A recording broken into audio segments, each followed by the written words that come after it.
الحمد لله الذي أرسل رسوله بالهدى ودين الحق ليظهره على الدين كله وكفى بالله شهيدا. أشهد أن لا إله إلا الله وحده لا شريك له وأشهد أن محمدا عبده ورسوله.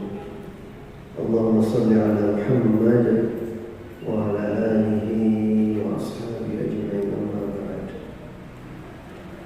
Ibu-ibu yang dirahmati Allah, alhamdulillah, bersyukur kepada Rabbul Jalil Allah Subhanahu wa taala yang telah memperkenankan kita hadir di majelis ilmu pada sore ini.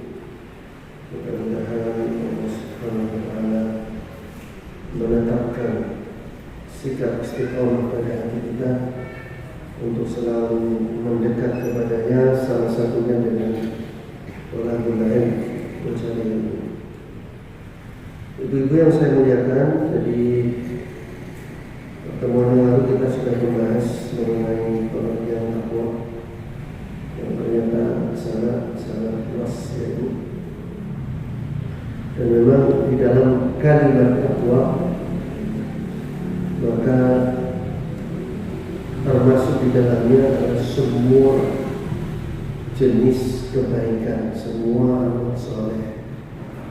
Karena ketakwaan sebagaimana saya jelaskan adalah tanda tertinggi dari keislaman seseorang. Jadi kalau orang sudah mencapai tanda tertinggi, pasti telah melewati tanda-tanda yang sebelumnya.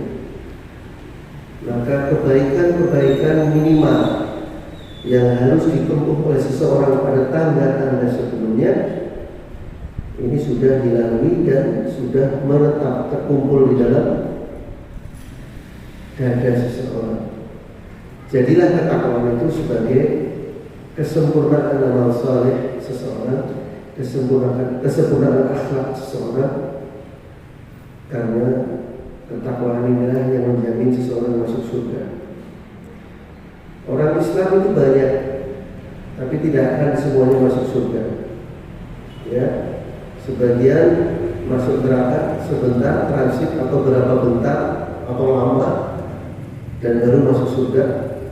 Ya, sebagian bahkan berada di neraka selama-lamanya. Orang yang beriman masih bisa masuk neraka karena dosa-dosanya,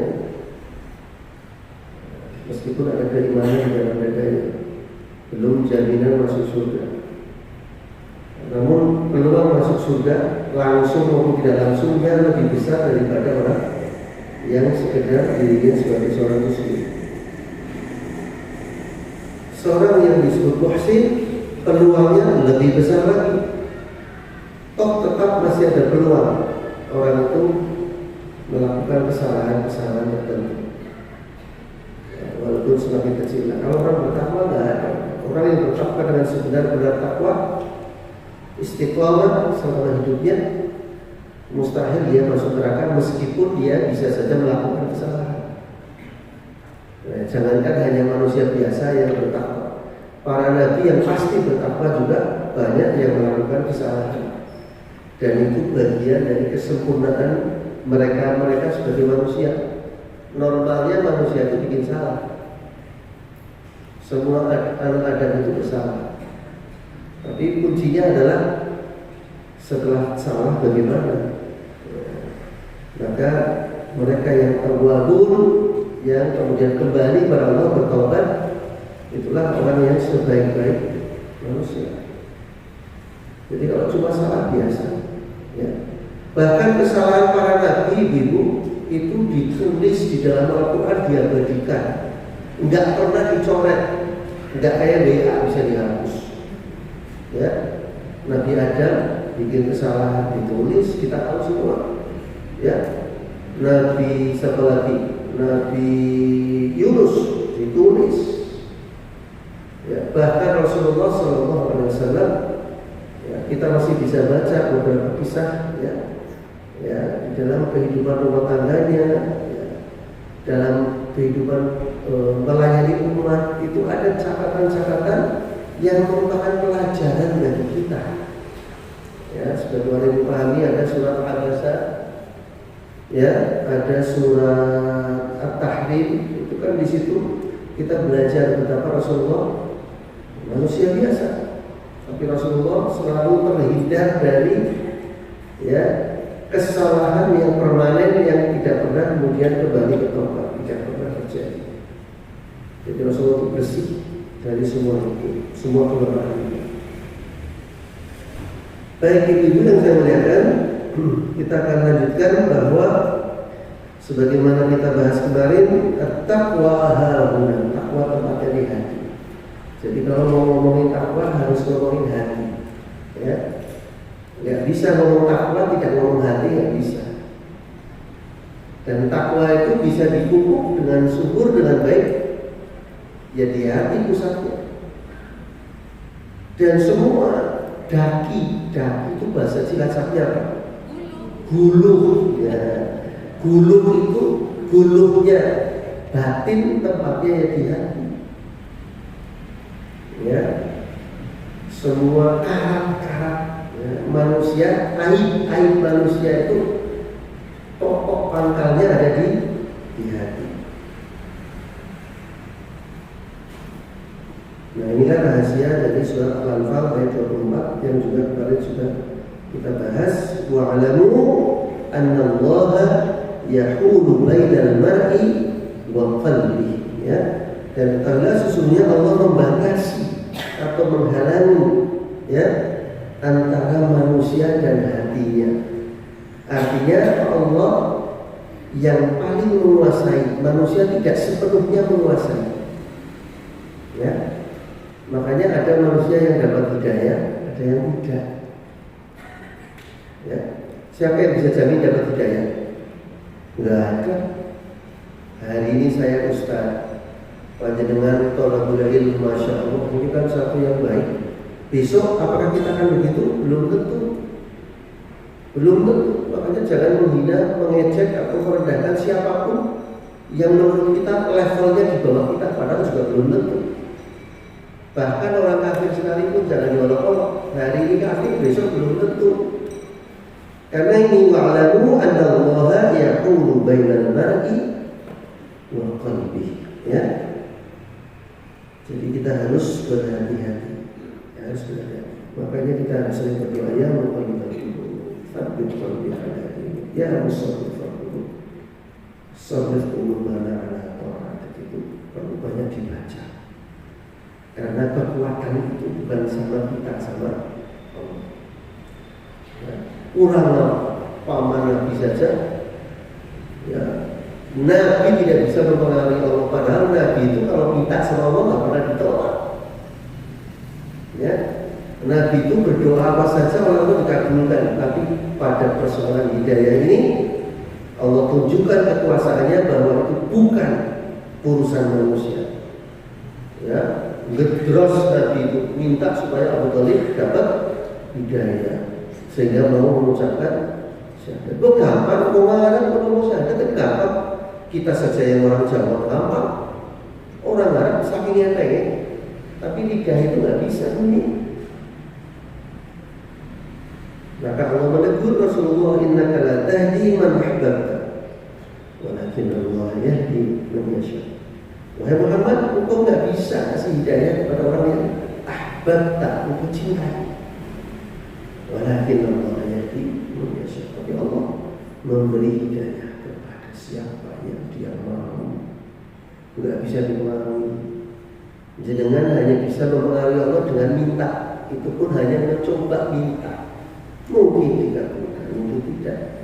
Jenengan kalau punya anak yang rada-rada mursal, rada-rada duga, rada-rada apalagi yang barangkali tidak kita harapkan, maka dia bisa kembali pada kebaikan kalau Allah mengabulkan harapan-harapan kita, dan kita berupaya, kita minta. Tapi Allah boleh saja mengatakan tidak. Allah boleh saja mengatakan tidak. Ya. Dan kita juga tidak dibebani, ya, dosa anak-anak kita kalau kita sudah mendidik sebaik mungkin, semaksimal mungkin, menjaganya, menasehatinya, ngasih makanan yang halal. Kalau sudah maksimal, ya sudah, kasih dewek-dewek. di akhirat nanti nggak bisa kemudian orang tua disuruh nanggung anak atau anak tidak disuruh nanggung, kecuali kalau kita tidak melakukan tugas orang tua dengan benar atau dengan baik.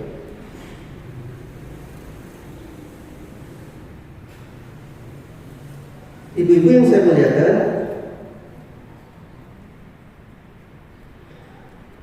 kita sekarang bicarakan tentang takwa yang hakiki, takwa yang sebenarnya. Ya, kemarin sudah kita bacakan dalilnya ya, ya ayyuhalladzina amanu ittaqullaha haqqa tuqatih.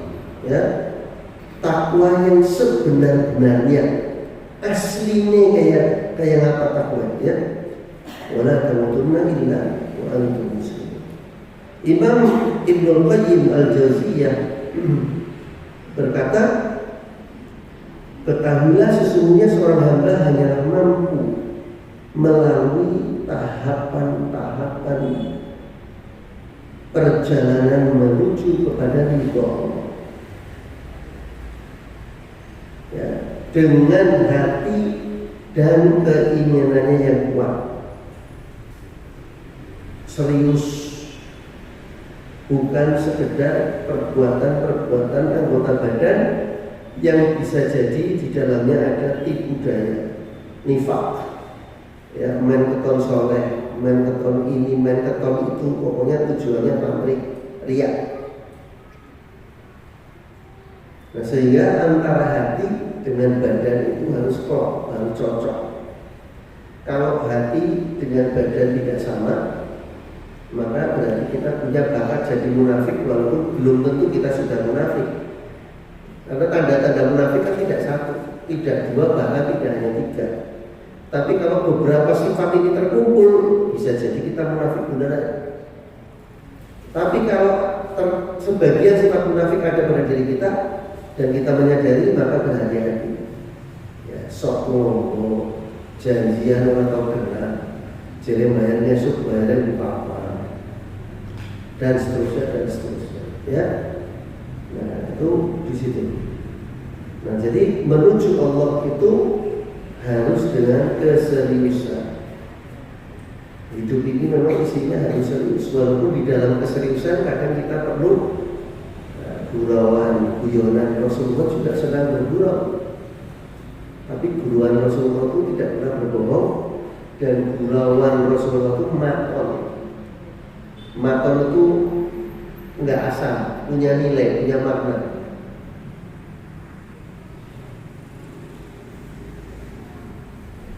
Di dalam surat Al-Hajj ayat 32 Allah berfirman, "Dzalika wa man yu'azzim sya'airallah fa innaha min taqwal qulub." Demikianlah perintah Allah, ya, dan barang siapa yang mengagungkan syiar-syiar Allah, berarti kita menyampaikan dan mengamalkan perintahnya Allah apa, larangannya apa, itu namanya mengagungkan syiar-syiar Allah. Maka sesungguhnya itu timbul dari ketakwaan yang ada di dalam hati. Dan Allah Maha Tahu, tidak bisa kita tipu. Demikian juga dengan ayat yang sudah saya bacakan kemarin, surat Al-Hajj ayat 32, "La yanalallaha luhumuha wa la dima'uha walakin yanaluhu taqwa minkum." Sesungguhnya sesungguhnya daging-daging, ya, unta dan darahnya itu enggak pernah itu akan mencapai kepada Allah. Bisa dimaknai mencapai dalam arti sebenarnya maupun keridhaan Allah. Ya. Tetapi yang akan sampai adalah yanaluhu taqwa minkum, ketakwaan darimu yang akan dapat mencapainya. Ya, banyak orang-orang yang Idul Kurban itu beli sapi yang paling besar, harganya 50 juta, 40 juta, difoto cepat, masuk koran. Dia nggak ada larangan sih begitu, tapi siap-siap saja kalau sudah begitu kita akan terjebak dalam kenikmatan pujian-pujian manusia. Wah, hebat Ustaz Yasin, kurbannya nggak sepele ya, kurbannya itu yang 50 juta loh. Ya. Kemudian saya pura-pura soleh, ya alhamdulillah saya lagi enak rezekinya, jadi saya pentingkan kalau untuk seperti itu. Saya nggak main-main kalau soal kurban, tambah detail ya. Nah ini seperti itu, bahaya sekali. Ini kalau sudah seperti itu, nilai-nilai ketakwaannya nggak ada, hilang semuanya. Ya, dan ini terjadi setiap hari, tidak hanya Idul Kurban saja, dalam bentuk-bentuk yang lain. Kalau tidak cermat, tidak hati-hati, kita jatuh, ya, jatuh.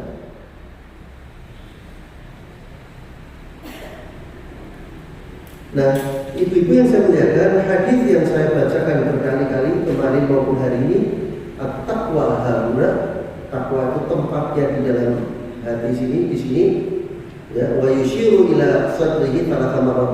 Beliau menunjuk 3 kali ke dadanya, ya. Itu menurut Imam An-Nawawi adalah bahwa sesungguhnya amalan perbuatan yang tampak pada anggota badan tidak selalu mencerminkan ketakwaan yang ada di dalam hati. Adapun ketakwaan yang sebenarnya nongkrongnya itu, tempatnya itu betul-betul di dalam hati. Sehingga dari situlah kita mengagungkan Allah, takut kepada Allah, ya, dan merasa diawasi oleh Allah, kangen ingin bertemu dengan Allah. Ya, jadi kalau sholat nangis, ya memang nangis beneran, bukan karena makmumnya banyak, kemudian kita ngajinya diperindah, ya, lagu 7 macam lagu dipakai semua, Bayatilah, Soba, dan seterusnya. Dan kemudian sebagian jamaah itu menangis, semakin banyak yang menangis semakin kita bangga. Bacaan saya bisa menyebabkan banyak orang menangis. Ini bukan ketakwaan, dan ini tangisan buaya. Ya, kalau kita nangis ya betul-betul nangis, tidak usah dibikin-bikin. Ya, kalau mau dibikin-bikin boleh nggak? Boleh, tapi bukan untuk pamer pada orang lain. Jangan sholat malam kok pengen nangis, orang nangis. Ya punya cara nangis, ya Allah kok saya nggak bisa nangis. Silakan minta kepada Allah supaya bisa nangis. Tapi bukan karena ditonton orang lain kemudian nangis. Ya, nggak semua orang bisa nangis loh. Bahkan perempuan sekalipun waktu sholat belum tentu bisa nangis. Waktu minta gelang sama suaminya nggak dikasih bisa nangis. Tapi belum tentu waktu nangis, waktu sholat bisa nangis, belum tentu. Jadi ini hati, kuncinya di hati, laki-laki hati. Dan saya pernah bicara panjang soal tazkiyatun nafas, kalau itu masih ingat, 2 pertemuan dulu, kapal sudah lama sekali ya. Nah, itu yang perlu kita buka kembali, tazkiyatun nafas, pensucian jiwa, pensucian batin, ya. Dan ini menarik, ya, di dalam bahasa Arab, qalb, ya, qalb dan kalb, ya. Kalau kalb itu anjing, qalb itu artinya secara fisik itu jantung, ya. Tapi secara majazi, secara non fisik, qalb itu artinya adalah hati, ya, hati.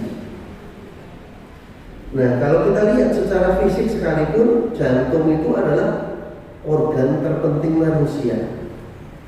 Ya, ada orang yang badannya sudah hancur, tidak karu-karuan, sakitnya sudah super parah, tapi karena jantungnya masih bekerja, dia hidup. Dan ada orang yang segar bugar, nggak ngapa-ngapain, tidak apa-apa. Tiba-tiba Allah ambil nyawanya, sehingga jantungnya berhenti bekerja dan besar. Sehingga jantung punya peran yang menentukan. Jadi baik makna fisik maupun makna majazi, hati itu ternyata sangat strategis. Ya. Cuma memang ini repotnya bahasa Indonesia. Kalau bahasa Indonesia, ya, kalau kita bicara ya, kemudian jadi artinya hati. Padahal hati, liver ini lain lagi. Ya. Kalau bahasa Arab seperti bahasa Inggris, heart, ya, broken heart, patah hati.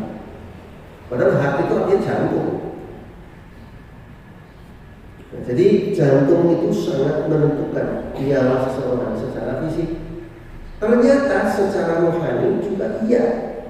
Walaupun belum tentu yang dimaksud jantung beneran kita nggak tahu. Kalau secara majazi yang mana kita nggak tahu.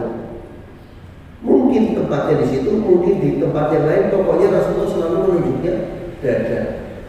Dan pasti yang dimaksud adalah yang ada di dalam dada.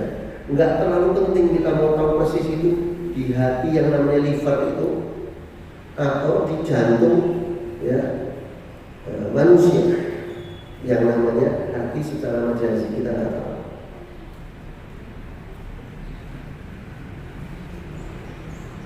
Penyakit jantung juga termasuk penyakit yang paling ditakuti. Orang kena kencing manis masih banyak yang bisa bertahan 5 tahun, 10 tahun, bahkan lebih dari itu. Ya, tapi kalau orang sudah kena jantung, dia lebih takut, lebih mengerikan. Ya, meskipun belum tentu bisa mati dalam sekian tahun, belum tentu. Tapi secara umum memang risikonya lebih tinggi. Jadi sekali lagi apapun ya, secara fisik maupun non fisik kita perlu berhati-hati. Makanya orang zaman sekarang itu hati-hati banget ya, makan gula hati-hati, makan kolesterol hati-hati. Alhamdulillah reda lengan dilarang-larangnya ya. Ya, banyak yang dapat manfaat, ya, termasuk kita mudah-mudahan dapat manfaat. Jadi orang kakek dengan kolesterol itu, disyukuri saja. Yang Petapora dengan harga mahal ini biar Allah hancurkan hartanya dan hancurkan segala-galanya karena kejahatan dan kezaliman. Karena ini permainan, semua orang tahu. Ini permainan segelintir orang. Ya. Baik. Ibu-ibu yang saya muliakan, dan namun disitulah hati menentukan seseorang bahagia atau tidak bahagia. Ada orang yang miskin tapi selalu bahagia. Ada orang yang sakit selalu bahagia. Dan banyak orang yang sehat tidak bahagia. Banyak orang kaya juga sengsara tidak bahagia. Kenapa? Karena bahagia tempatnya di sini.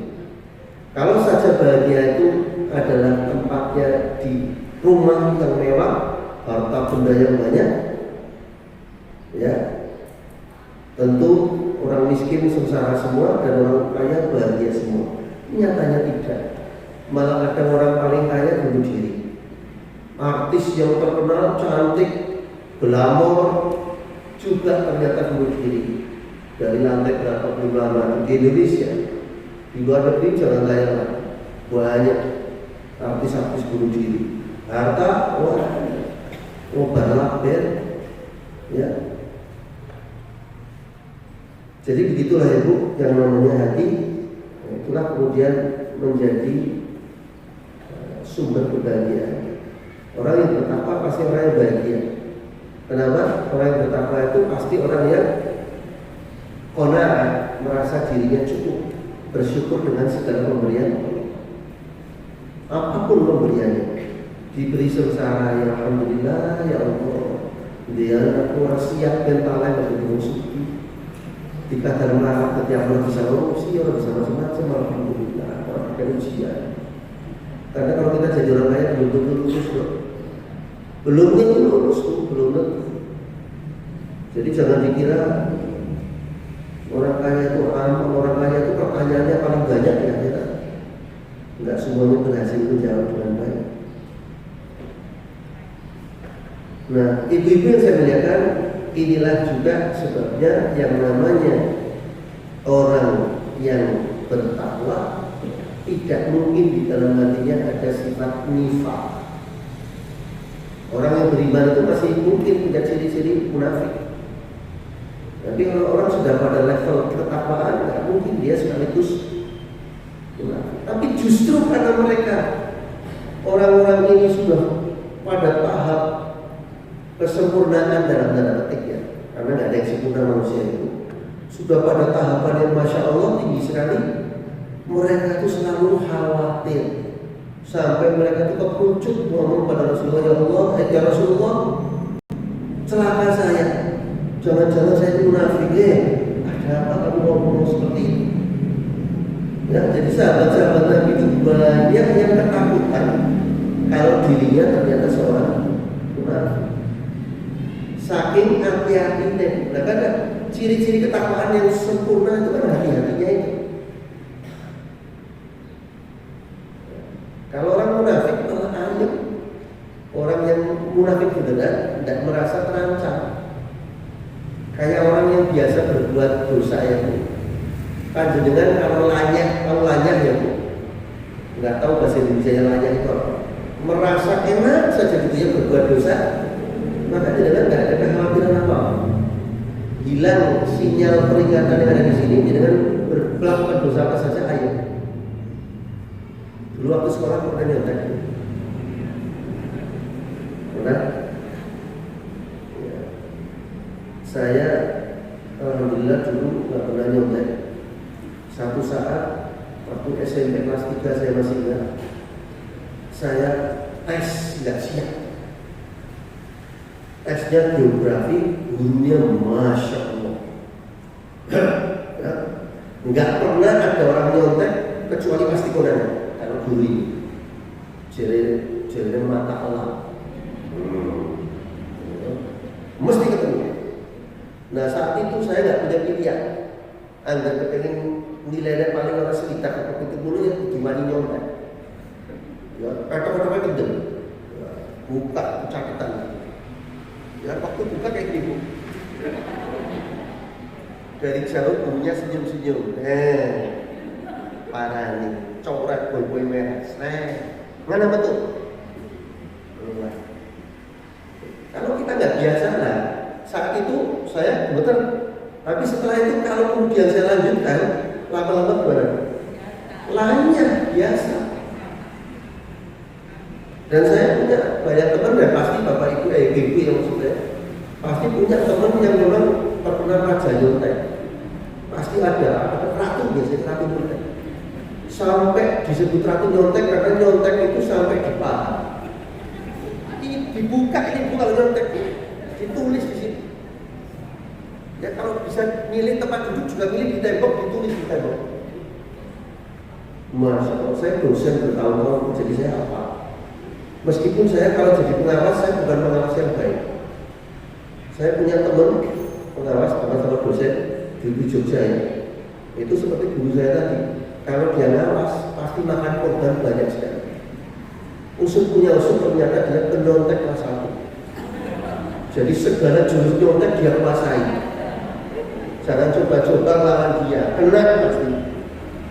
Kalau saya itu sebelum banget pernah saya menjumpai anak nyontek gara-gara apa? Gara-gara contekannya jatuh di depan saya. Apes dia, apes.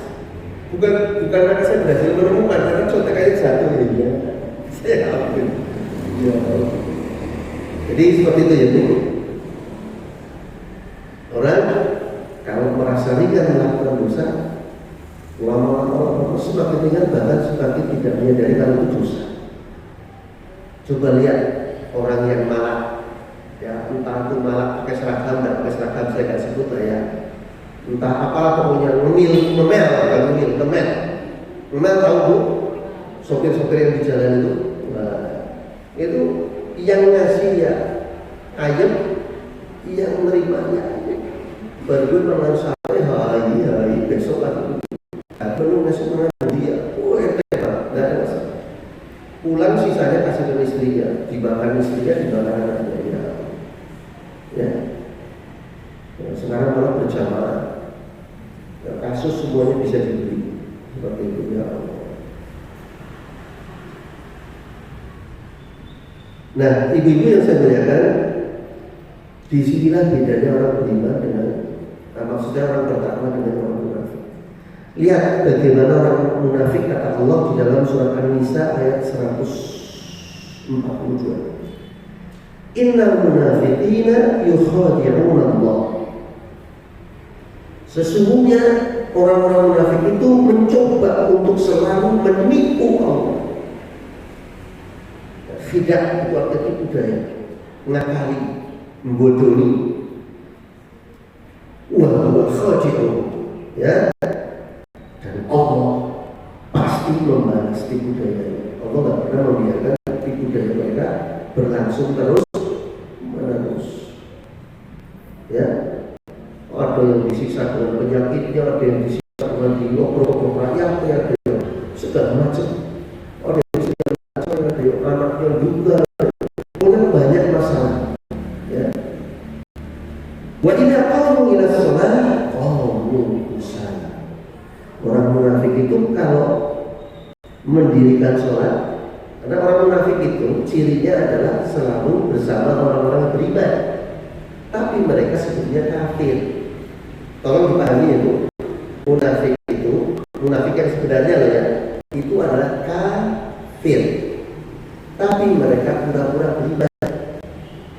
Beda sama orang fasik itu muslim, tapi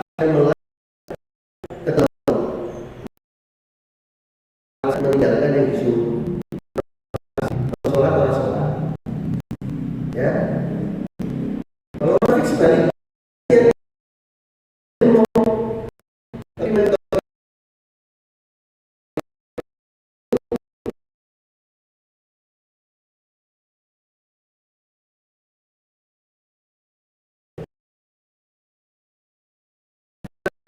kita,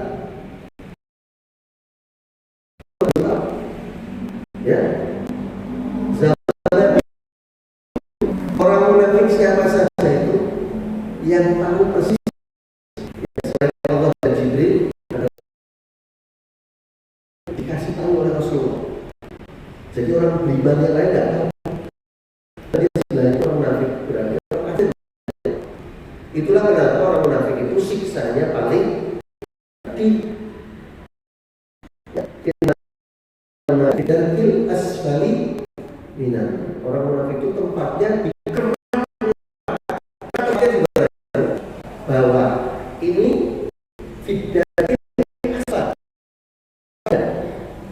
ya, sing paling saudara, sing orang bisa di bersiapkan untuk dikerok, itu dia, itu tempatnya orang munafik.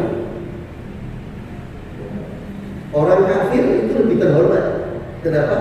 Orang kafir yang biasa itu kita tahu oke kafir, buktinya mari gereja, mari wihara. Benar, orang munafik ini masuk masjid menipu kita. Nah kalau disuruh sholat mereka jahannya malas-malasan, tapi main keton kayak dia, main keton kayak raya, maka sholat. Yura'un nas, mereka bermaksud riya, ya, pamer di depan manusia dengan sholat itu, ya. Wala yadhkurullaha illa qalila, dan tidak pernah ingat kepada Allah kecuali sedikit, itu pun karena untuk tujuan pamer. Nah yang seperti ini mustahil orang bertakwa masuk kafir, ya. Bahkan sifat-sifat kemunafikan pun nyaris tidak ada kalau orang bertakwa itu sudah bersih. Makanya orang bertakwa itu jumlahnya sedikit, ya. Orang Muslim banyak banget, orang mukmin semakin lebih sedikit, orang musyrik lebih sedikit lagi, orang bertakwa paling sedikit. Ya, seperti itu Ibu. Jadi sifat ketakwaan tidak akan pernah bertemu dengan sifat nifak. Tolong dipahami ya, munafik dan nifak bedanya apa ya? Nifak itu perbuatannya, munafik orangnya. Kufur itu perbuatannya, kafir orangnya. Ya, fusuk perbuatannya, orangnya fasik. Ya, Islam adalah perbuatannya atau agama, Muslim orangnya. Seperti itulah ya.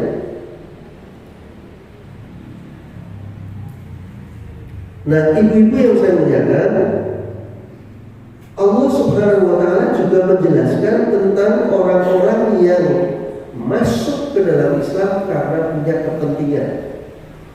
Ngajarin kejol kepentingan.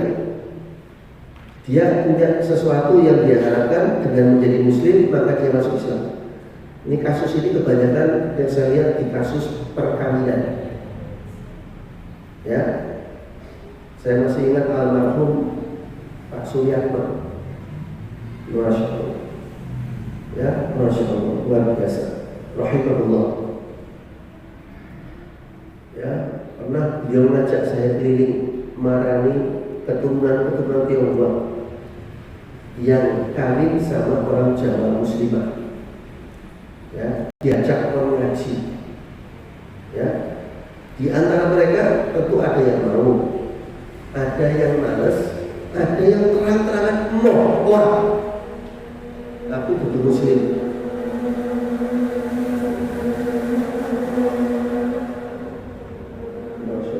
Bandung itu, kalau Bandung ya, perbuatan maupun suaranya mirip Bandung. Marah dia, merah mukanya dan marah. Kata dia kepada saya nggak ikut video marah ini. Ini orangnya lagi kerja di Palu. Saya hampir pukul orang itu katanya. Hampir saya pukul, cuma saya sadar ini. Saya kalau pukul salah di tempat umum. Karena dia menipu, pura-pura masuk Islam supaya bisa menikahi orang yang dia sukai. Nah, jadi berislam karena punya kepentingan, punya kebutuhan. Dan di dalam sejarah ini banyak tercatat kasus-kasus begini. Ada orang-orang Badui yang masuk Islam, ya, maka sebetulnya dia punya kepentingan-kepentingan tertentu.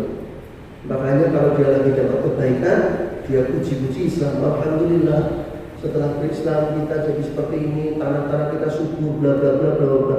Begitu kena musibah, diuji sedikit, wah, langsung dijelek-jelekin Islam bisa-bisa. Nah, Allah Subhanahu wa Ta'ala menyinggung orang-orang yang modelnya seperti ini, yang tentu saja maksudnya untuk menunjukkan ini jauh dari yang namanya ketakwaan, ya. Beliau mengatakan dalam Al-Hajj ayat 11, wa minan nas man ya'budullaha 'ala harf. Dan di antara manusia ada yang beribadah kepada Allah 'ala harf, ya, dengan berada di tepi, di pinggiran, ketok, ya, untuk memuaskan kepentingan pribadinya. Fa in asabahu khair itma'anna bihi. Kalau dia mendapatkan kebaikan, dia ayam, senang dan memuji-muji, ya. Wa in asabathu fitnah inqalaba ala wajhihi. Ya, kalau dia ditimpa oleh suatu bencana, maka berbaliklah ia ke belakang, berbalik dari agama Allah. Khasir dunya wal akhirah. Ya, dia menderita kerugian yang besar di dunia ini dan juga di akhirat. Dzalika huwal khusranul mubin. Ya, itulah yang namanya kerugian yang sebenar-benar kerugian. Orang dunia, orang akhirat. Ya. Jadi dia masuk Islam tapi sebetulnya punya kepentingan. Bukan karena kesadaran, bukan karena punya tujuan yang bersih dan untuk membersihkan dirinya. Baik, ibu-ibu yang saya hormati dan saya muliakan, kita coba lihat beberapa contoh pengamalan takwa, ya, yang hakiki. Di antaranya adalah surat Ali Imran ayat 134 yang sudah sempat kita baca pada yang lalu, ya. Ciri-ciri ketakwaan di antaranya adalah orang-orang yang alladzina yunfiquna fis sarra'i qadar. Orang-orang yang menginfakkan hartanya dalam keadaan sarra itu longgar. Longgar itu berarti hartanya lagi banyak, rezekinya lagi gampang. Tapi juga waktu keadaan sempit. Jadi nggak cuma waktu sempit pun kemudian mau dia. Bahkan waktu sempit dia lebih ingat lagi, kenapa? Dia merasakan waktu sempit itu gak enak.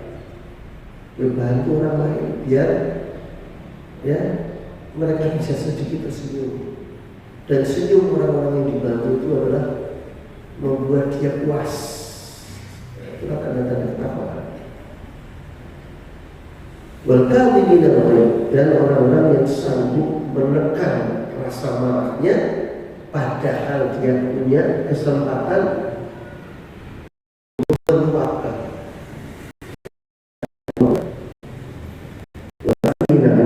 Dan yang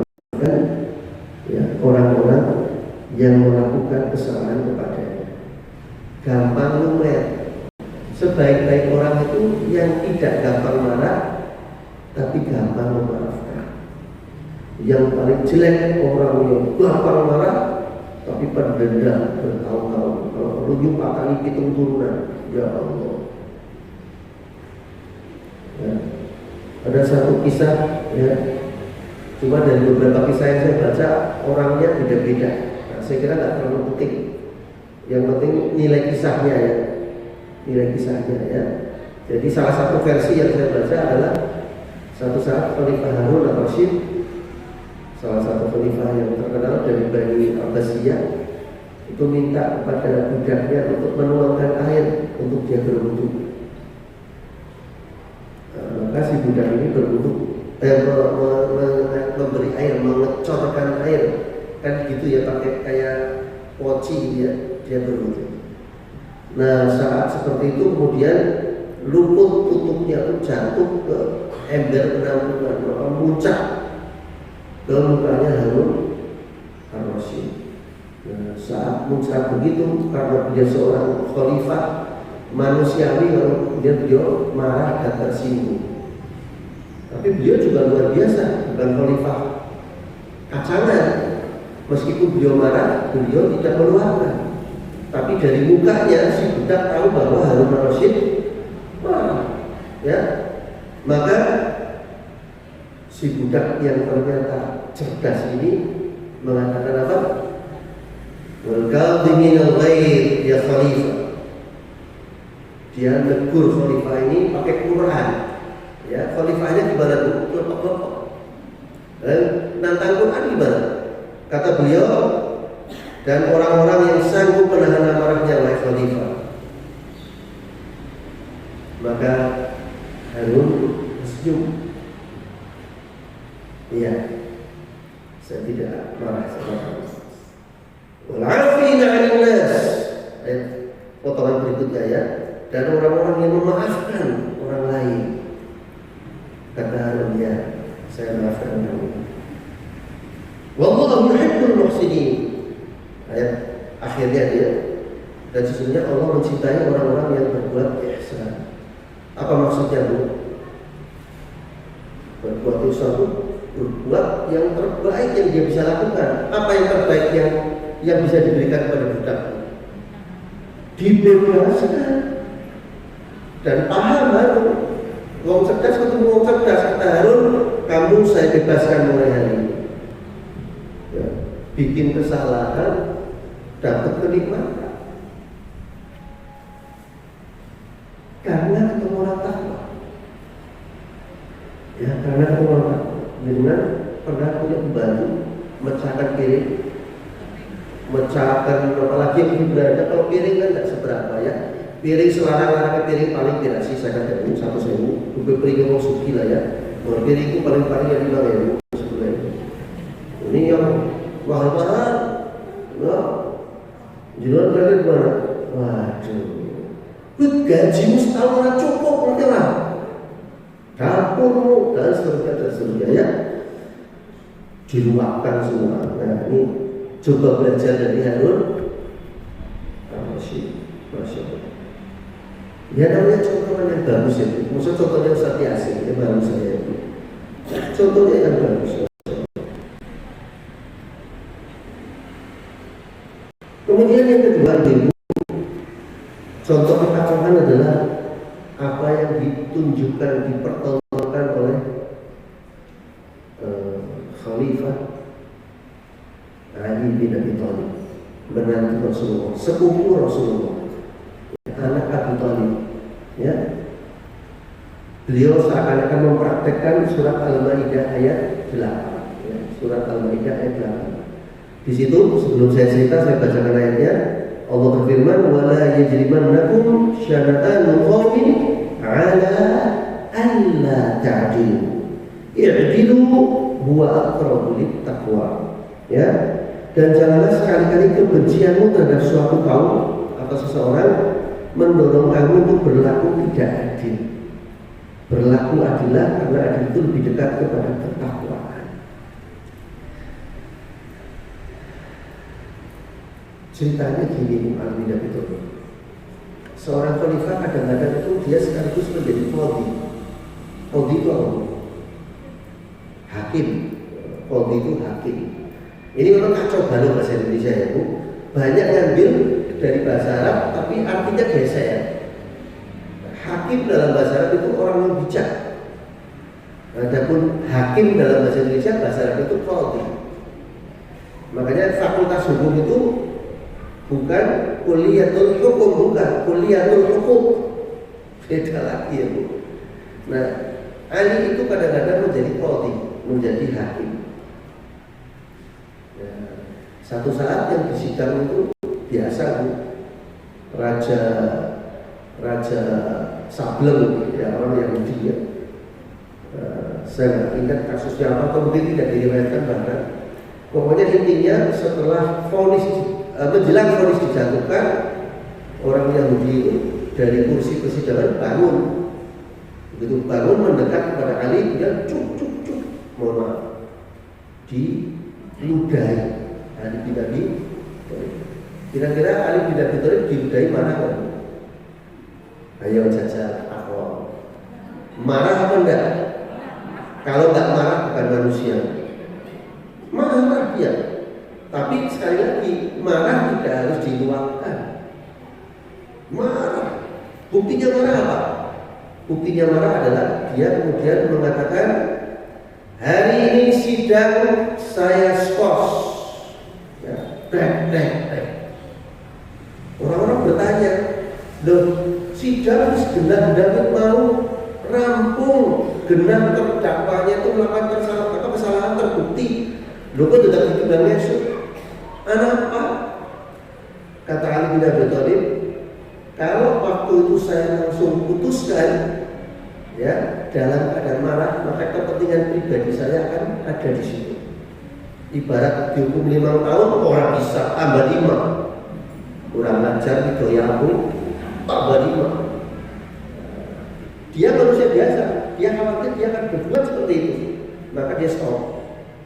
Daripada begitu mendingan ya tunda saja, jadi lerep kayak gitu ya. Juga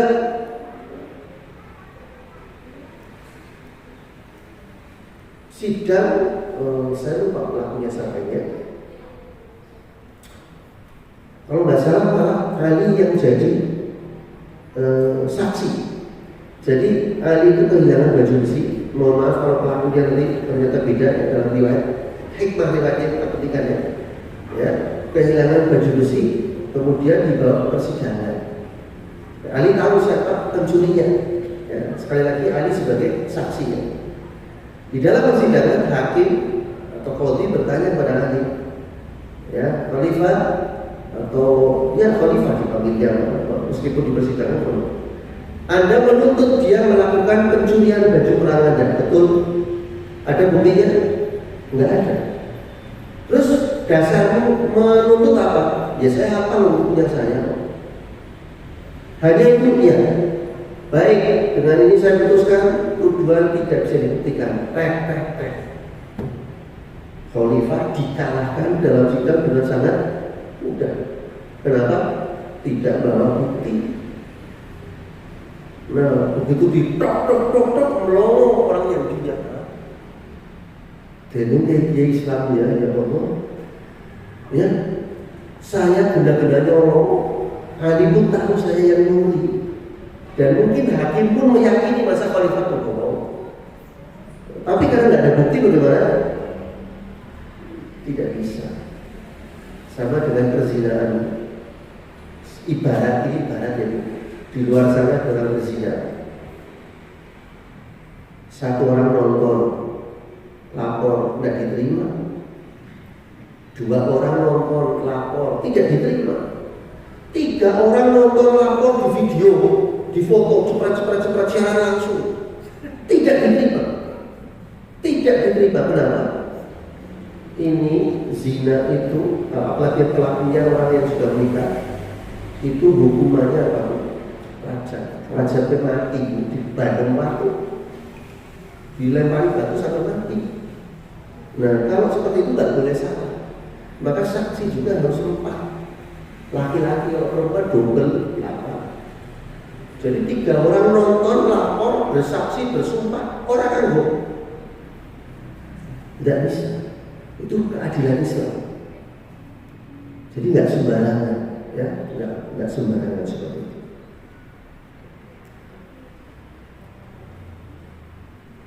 Baik. Kemudian ibu-ibu yang saya muliakan, Rasulullah SAW dalam satu hadis yang sahih mengajarkan doa kepada kita, ya, doa yang sangat penting. Kalau ditulis boleh, Allahumma wa as'aluka khasyataka fil ghaibi wasyahadah. Saya ulangi, Allahumma wa as'aluka khasyataka fil ghaibi wasyahadah wa as'aluka kalimatal haqq fil ridha wal ghadab wa as'aluka kalimatal haqq fil ridha wal ghadab. Saya ulangi dari awal. Allahumma wa as'aluka khasyataka fil ghaibi wasyahadah wa as'aluka kalimatal haqq fil ridha wal ghadab. Dan yang terakhir, wa as'aluka al-qasda fil faqri wal ghina. Wa as'aluka al-qasda fil faqri wal ghina. Ya Allah, aku minta kepadamu rasa takut kepadamu di waktu sendirian maupun di hadapan orang lain. Ya Allah, aku minta kepadamu rasa takut kepadamu di waktu sendirian maupun di hadapan orang lain. Dan aku minta kepadamu ucapan yang benar. Dan aku minta kepadamu ucapan yang benar dalam keadaan senang maupun marah. Dalam keadaan senang maupun marah. Dan aku minta kepadamu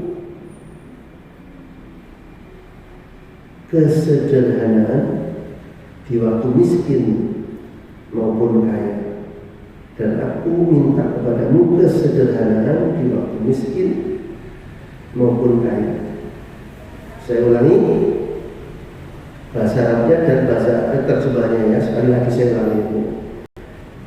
Nanti dicari di Google kalau ada yang kurang.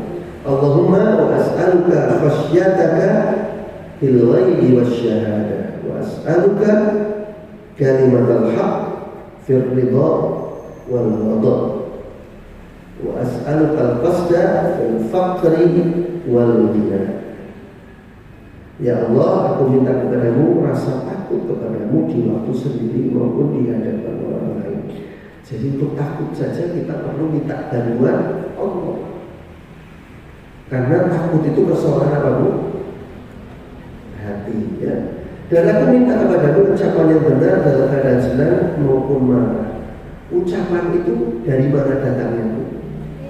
Hati. Ucapan yang benar. Kalau ucapan pura-pura lain lagi. Dan aku minta kepadamu kesederhanaan di waktu miskin maupun kaya.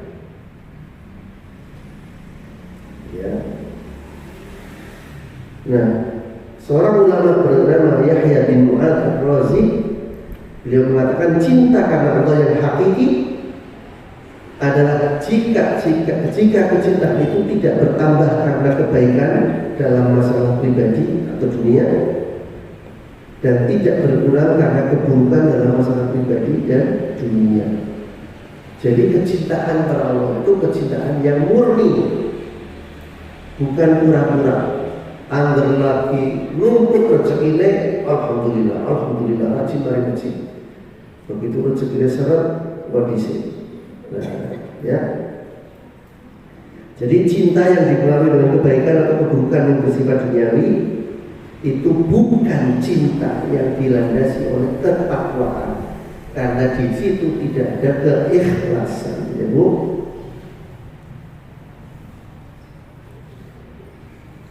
Kemudian ibu yang saya hormati, karena waktunya semakin mepet, saya akan percepat. Sekarang bagaimana kita ya bisa mencapai ketakwaan yang hakiki?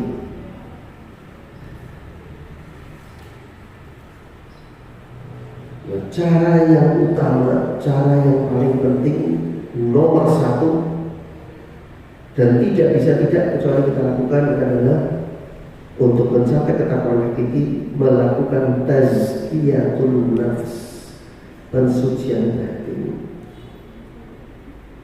Ya, karena ketakwaan kepada Allah ya, tidak mungkin diperoleh, tercapai kecuali dengan hati yang bersih, yang suci. Ya. Nanti ibu buka surat Asy-Syams ayat 7 sampai 10 ya. Wa nafsin wa ma sawwaha fa alhamaha fujuraha wa taqwaha. Qad aflaha man zakkaha wa qad khaba man dassaha. Dan demi jiwa serta penyempurnaan ciptaannya, maka Allah mengilhamkan kepada jiwa itu jalan kefasikan dan jalan ketakwaan. Ya, jadi setiap kita itu diberi ilham oleh Allah, ya, jalan ke kiri namanya jalan fujur, dan jalan ke kanan namanya jalan takwa. Fa'alhamaha fujuraha. Fujur itu dosa. Fajir itu orangnya pendosa. Ya, fujur itu perbuatannya.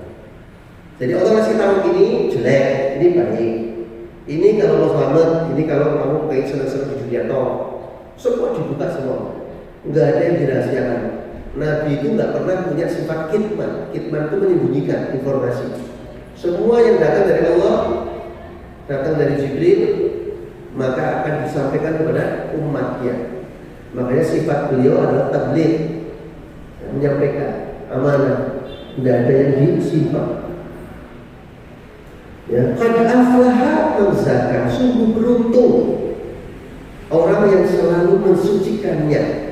Hati itu dalam bahasa Arab dianggap perempuan, makanya pakai kata gantinya itu ha, ya. Ya, seperti matahari, bulan itu dianggap perempuan. Wa qad khaba man dassaha, dan sungguh merugi orang yang selalu melakukan kekotoran, yang mengotori hati, yaitu dosa, segala macam dosa. Semua perbuatan baik menyebabkan hati bersinar, semua perbuatan buruk menyebabkan hati tertitik-titik begitu ya, dengan noktah hitam, noda hitam. Dan kalau terus terjadi maka hati akan mengeras. Kalau sudah mengeras, hidayah tak masuk. Nah, tazkiyatun nufus itu apa saja? Banyak sekali. Pokoknya semua jenis ibadah itu adalah wasilah menuju tazkiyatun nufus. Termasuk dengan memaafkan orang lain itu tazkiyatun nufus. Jadi dengan bersedekah itu adalah mengobati penyakit hati yang jelek, yang namanya kikir, pelit. Itu sedekah, zakat. Ya. Sholat, semua ibadah itu adalah tazkiyatun nufus. Coba lihat tujuan ibadah. Ini saya pernah bahas panjang lebar di sini. Ya, sholat, inna sholatan tanha 'anil fahsya'i wal munkar. Sholat itu adalah tujuannya sebetulnya untuk menghalangi manusia melakukan perbuatan keji dan munkar. Jadi kalau ada orang sholat tapi tetap melakukan perbuatan keji dan munkar, berarti sholat yang dia kerjakan belum seperti yang dimaksud. Karena sholatnya itu hanya pekerjaan fisik, sama umat-umik. Ya Allah, berarti gerakan. Padahal sholat tempatnya bukan itu. Bahkan bukan itu simbol-simbol saja. Sholat itu adalah harus bisa menghalangi kita melakukan keburukan. Apalagi puasa itu. Dari alladzina amanu kutiba alaikumusiyam kama kutiba alal ladzina min qablikum. Jadi syariat puasa ini ada pada semua nabi tanpa kecuali. Bahkan sebagian tanaman kita lihat mereka berpuasa. Hewan saja berpuasa, itu ular, kupu-kupunya berpuasa. Tujuannya apa? Ta'alakum. Ini sekaligus menjelang Ramadan. Tujuannya menjelang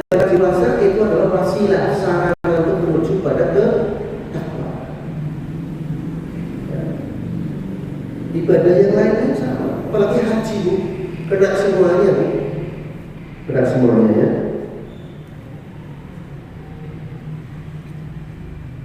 Nah, Imam Maimun bin Mihran berkata seorang hamba tidak akan mencapai takwa yang sebenarnya sampai dia melakukan muhasabatun nafs, introspeksi diri ya terhadap segala macam keinginan buruk yang akan menodai hati.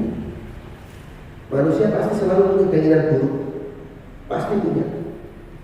Ya, ada yang parah, ada yang sedang, ada yang ringan. Tapi meskipun itu ringan, jangan dianggap pendek. Dan kalau mau melakukan itu, kata beliau Imam Maimun, ya kita harus lebih kuat, lebih ketat daripada seorang pedagang yang selalu mengawasi partner bisnisnya. Kalau jangan kerja bareng sama orang lain, jangan harus curiga, jangan hari ini jujur, besok khianat, ya seperti itu. Ngambil keuntungan lebih banyak untuk dirinya dan seterusnya, atau mencuri, gitu ya. Nah, ini harus lebih waspada kepada pengkhianatan batin kita ini daripada pengkhianatan orang lain terhadap kita. Kenapa? Kalau orang lain khianat, dengan beruntung secara akhirat. Secara dunia mungkin karena barang kita diambil kita rugi, tapi secara akhirat dengan punya tabungan yang membuat dengan kaget di akhirat nanti. Jebul biar aku sendiri tipu, alhamdulillah aku pandai.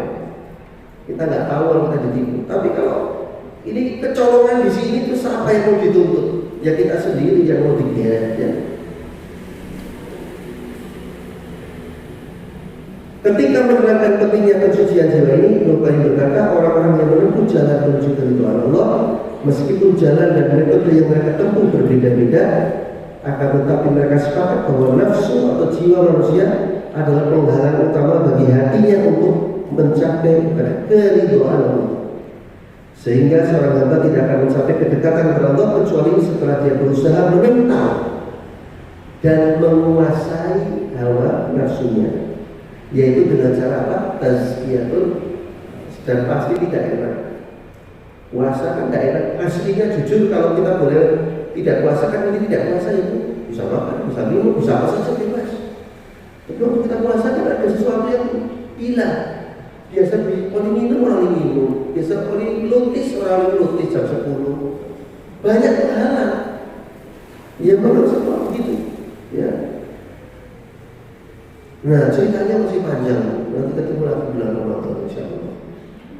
Nah ya mas kan jam itu. Apalagi tadi ada pengumuman katanya ada acara apa ya, ada stiker atau apa. Jadi saya tutup sampai di sini. Mudah-mudahan dua pertemuan ini memberikan tambahan informasi buat kita bersama dan terutama bermanfaat untuk diri saya yang ngomong. Dan insya Allah Allah memudahkan kita untuk selalu berupaya dalam melakukan tazkiyatun nafs. Demikian, mohon maaf kalau ada kekurangan. Assalamualaikum warahmatullahi wabarakatuh.